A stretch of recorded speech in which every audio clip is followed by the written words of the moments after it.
శ్రీ గురుభ్యో నమః. శ్రీ మహాగణపతి నమః. మీనరాశి వారికి రాబోతున్నటువంటి 5 జూలై నుండి 21 జూలై వరకు చంద్రమాను అనుసరించి గోచర రీత్యా ఈ యొక్క పక్షకాలం ఎలా ఉండబోతుంది అనేది చూద్దాం. రాబోతున్నటువంటి అమావాస్య నుండి 21వ తారీఖు పౌర్ణమి వరకు ఈ యొక్క ఫలితాలు అనేవి వర్తిస్తాయి. ఇక రాశి వారికి మనం గమనించినట్లయితే మీనరాశి వారికి 1000 స్థానాల్లో వచ్చినప్పటికీ శనిగ్రహ సంచారం జరుగుతున్నది. జన్మరాశిలో రవిగ్రహ సంచారం, సప్తమంలో కేతుగ్రహ సంచారం జరుగుతున్నది. ఈ రాశి వారికి వచ్చినప్పటికీ మిగతా స్థితిగతి చూసినట్లయితే కుజుడు తన స్థానంలో సంచారం చేస్తున్నాడు. రాబోతున్నటువంటి 12వ తారీఖున తన తృతీయంలోకి మారబోతున్నాడు, గురువుతో కలవబోతున్నాడు అనమాట. గురువులో కలిసినప్పుడు అది ఎటువంటి ఫలితం ఇస్తుంది అనేది నేను ఒక వీడియో చేయడం జరిగింది. గురువు కుజుడు యొక్క కలయిక అనేది ఎలా ఉండబోతుంది అనేది డీటెయిల్గా చెప్పడం జరిగింది, దాన్ని మీరు చూడవచ్చు. తర్వాత మనం గమనించినట్లయితే రవి చతుర్థంలో ఉన్నాడు అనమాట, అంటే అర్ధాష్టమంలో ఉన్నాడు. అక్కడ అర్ధాష్టమంలో ఉన్నప్పుడు తన యొక్క మార్పు 16వ తారీఖున పంచమంలోకి మారుతున్నాడు. శుక్రుడు బుధుడు ఇద్దరు పంచమంలో 6వ తారీఖున కలవటం అనేది జరిగింది.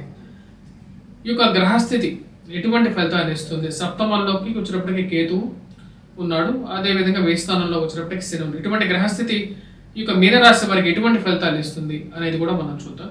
ముఖ్యంగా మనం గమనించినట్లయితే ఈ రాశి వారికి వచ్చినప్పటికీ 20వ తారీఖున ఈ యొక్క మార్పు అనేది బుధుడి యొక్క మార్పు అనేది జరుగుతున్నది. తన యొక్క మార్పు పంచమం నుంచి షష్టమంలోకి మారబోతున్నాడు. అదేవిధంగా 16వ తారీఖున వచ్చినప్పటికీ రవి యొక్క మార్పు అనేది ఉంది. ఇక రాశి వారికి వచ్చినప్పటికీ ఈ యొక్క పక్ష కాలంలో 12వ తారీఖు నుంచి కొంచెం అనుకూలమైనటువంటి కాలంగా గోచరిస్తున్నది. ఇక రాశి వారికి జన్మరాశిలోకి రాహువు అంత అనుకూలమైనటువంటి ఫలితాన్ని ఇవ్వడు. సప్తమంలో ఉన్నటువంటి కేతువు వైవాహిక జీవితంలో చిన్న చిన్న మనస్పర్ధలు గురి చేసే విధంగా ఉంటాడు. అదేవిధంగా తీసుకోవాల్సినటువంటి నిర్ణయాలు సరైన సమయంలో తీసుకోక కొన్ని నష్టానికి కూడా గురి చేసే విధంగా ఉంటాడు.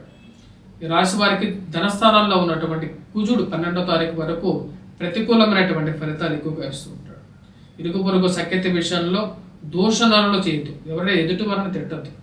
ఆ యొక్క విషయంలో జాగ్రత్తగా ఉండాలంటే మీ యొక్క మాట్లాడేటప్పుడు వాక్కుని కంట్రోల్ చేసుకుని మాట్లాడాలి, లేకుండా ఉంటే ప్రతికూలంగా కూడా ఉంటుంది. జాగ్రత్తగా ఉండాల్సినటువంటి ముఖ్యమైనటువంటి సూచన. అదేవిధంగా కుటుంబంలో అందరూ కలిసి ఒకటే మాట మీద ఉండటానికి ఎక్కువగా ప్రయత్నం చేయాలి. కుటుంబంలో అన్యోన్యత పెంపొందించుకోవడానికి ప్రయత్నం చేయాలి. అధికమైనటువంటి ఖర్చును తగ్గించుకోవాలి. 12వ తారీఖు తర్వాత ఈ రాశి వారికి వచ్చినప్పటికీ కుజుడు ఎప్పుడైతే తృతీయంలోకి మారుతాడో అప్పటి నుంచి వీరికి సానుకూలమైనటువంటి ఫలితాలు ఎక్కువగా పొందగలుగుతారు. అది వృత్తిపరంగా వ్యాపార పరంగా కూడా ఈ రాశి వారికి మంచి అనుకూలమైనటువంటి కాలంగానే చెప్పచ్చు. 12 నుంచి 45 రోజుల పాటు గురువు కుజుడు కలిసి తృతీయంలో ఉంటున్నారు. గురువు తృతీయంలో కూడా యోగకారకమైనటువంటి ఫలితాలు ఇవ్వడు, కానీ కుజుడు తృతీయంలో మంచి అనుకూలమైనటువంటి ఫలితం ఇస్తాడు అనమాట. అంటే వృషభంలో సంచారం చేసేటువంటి కుజుడు యోగకారకుడు అనమాట. ముఖ్యంగా ఎటువంటి ఫలితాలు ఇస్తాడంటే ధైర్యాన్ని పెంపొందిస్తాడు, మంచి కాంటాక్ట్స్ని ఇవ్వగలుగుతాడు అనమాట. అంటే ఉన్నతమైనటువంటి స్థానంలో ఉన్నటువంటి వారితో పరిచయాలు ఇవ్వగలుగుతాడు, పేరు ప్రఖ్యాతలు కూడా ఇవ్వగలుగుతాడు. ఉద్యోగంలో సానుకూలమైనటువంటి ఫలితాలు, ఒక మంచి ఆపర్చునిటీస్ అంటే అవకాశాన్ని ఇవ్వగలుగుతాడు అనమాట. ఇవన్నీ సానుకూలమైనటువంటి ఫలితాలుగానే చెప్పచ్చు రాశి వారికి. తద్వారా వచ్చినప్పటికీ ఉద్యోగ ప్రయత్న చేస్తున్నటువంటి వారికి ఒక సానుకూలమైనటువంటి ఫలితాలు ఇవ్వగలుగుతాడు. అదేవిధంగా ఈ రాశిలో ఉన్నటువంటి వారికి తృతీయంలో సంచారం చేస్తున్నటువంటి కుజుడు యోగ్యకారకమైనటువంటి ఫలితాలు, ఉద్యోగంలో ప్రమోషన్స్ ఇంక్రిమెంట్స్ విషయాల్లో కూడా సానుకూలమైనటువంటి ఫలితాలు ఇస్తాడు. ముఖ్యంగా కుజుడు కాంట్రాక్టర్ చేసేటువంటి వారికి సానుకూలమైనటువంటి ఫలితాలు ఎక్కువగా ఇస్తాడు అనమాట. కాంట్రాక్ట్స్ కానీ లేకుండా ఉంటాయి, ఎవరైతే రియల్ ఎస్టేట్లో కన్స్ట్రక్షన్ ఫీల్డ్లో ఉన్నటువంటి వారికి సానుకూలమైనటువంటి ఫలితాలు ఇవ్వగలుగుతాడు. ఆ విషయంలో ఎటువంటి సందేహము లేదు. అదేవిధంగా కుజుడు యొక్క యోగ దృష్టి అనేది వీరికి బాగా కలిసి వచ్చే విధంగా ఉంటుంది అన్నమాట. ఈ రాశి వారికి రాబోతున్నటువంటి సమయం అనేది కొంచెం అనుకూలమైనటువంటి ఫలితాలు 45 రోజుల పాటు ఇవ్వగలుగుతాడు. గురువు యోగ్యాన్ని ఇవ్వకపోయినా సరే కుజుడు యోగ్యాన్ని ఇస్తాడు. చతుర్థంలో మనం చూసినట్లయితే రవి అంత అనుకూలమైనటువంటి ఫలితాలు ఇవ్వట్లేదు, ఖర్చును ఎక్కువగా ఇస్తున్నాడు అనమాట. 16వ తారీఖున ఈ యొక్క రవి తన యొక్క మార్పు జరగబోతున్నది, పంచమంలోకి మారబోతున్నాడు. పంచమంలో శుక్రుడు బుధుడు కలిసినటువంటి యోగం లక్ష్మీనారాయణ యోగం అనేది వీరికి బాగా కలిసి వస్తున్నది. లక్ష్మీ స్వరూపమైనటువంటి శుక్రుడు, నారాయణ స్వరూపమైనటువంటి బుధుడు కలిసినప్పుడు లక్ష్మీనారాయణ యోగం అనేది జరుగుతుంది అన్నమాట. ఈ నారాయణ యోగం అనేది ఫైనాన్షియల్గా కొంచెం కలిసి వచ్చే విధంగా ఉంటుంది రాశి వారికి 6వ తారీఖు నుంచి. ఫైనాన్షియల్గా డబ్బు మూవ్మెంట్ అనేది జరుగుతుంది అన్నమాట. కమర్షియల్గా కొద్ది యాక్టివిటీ అనేది జరగటం, సమయానికి డబ్బు రొటేషన్లోకి రావటం అదేనే కలిసి వస్తుంది. ఇది వ్యాపారస్తులకు బాగా కలిసి వస్తుంటుంది.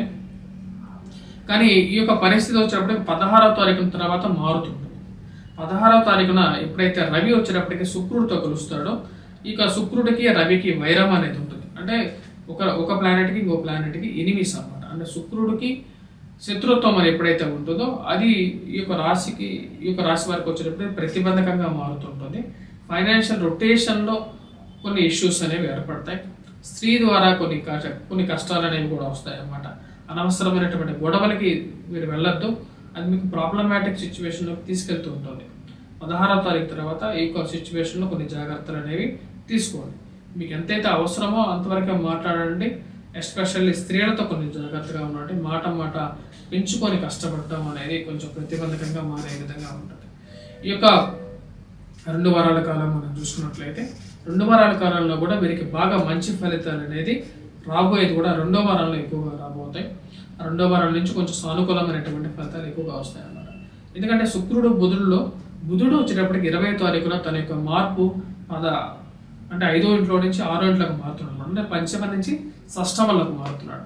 షష్టమంలోకి మారినప్పుడు బుధుడు యోగకారకమైనటువంటి ఫలితాలు కూడా ఈ రాశి వారికి ఈ యొక్క పక్షకాలంలో చివరి 20వ తారీఖు నుంచి కూడా మళ్ళీ ఒక పాజిటివ్ రిజల్ట్ అనేది వీరికి ఇవ్వటం అనేది జరుగుతుంది. సో మీనరాశి వారికి ఈ యొక్క పక్షకాలంలో కొంచెం సానుకూలమైనటువంటి ఫలితాలు గత పక్షకాలంతో పోల్చుకుంటే ఇవ్వగలుగుతాడు అండ్ రాబోతున్నాయని చెప్పి మనకు తెలుస్తున్నాయి. అదేవిధంగా ఈ రాశి వారు ముఖ్యంగా మనం చూసినట్లయితే విద్యార్థులకు ఎలా ఉంది అనేది చూద్దాం. విద్యార్థులు మనం గమనించినట్లయితే విద్యార్థులకి గురువు అనుకూలమైనటువంటి ఫలితాలు ఇవ్వట్లేదు. కానీ పోటీ పరీక్షల కోసం ప్రిపేర్ అవుతున్నటువంటి వారు కొద్దిగా కష్టపడి చదవగలిగితే కుజుడు అనుకూలమైనటువంటి స్థానంలో ఉన్నప్పుడు సానుకూలమైనటువంటి ఫలితాలు ధైర్యం అనేది రావటం అనేది జరుగుతుంది. కాబట్టి అవి సానుకూలమైనటువంటి ఫలితాలు ఈ రాశి వారికి రావడం జరుగుతుంది.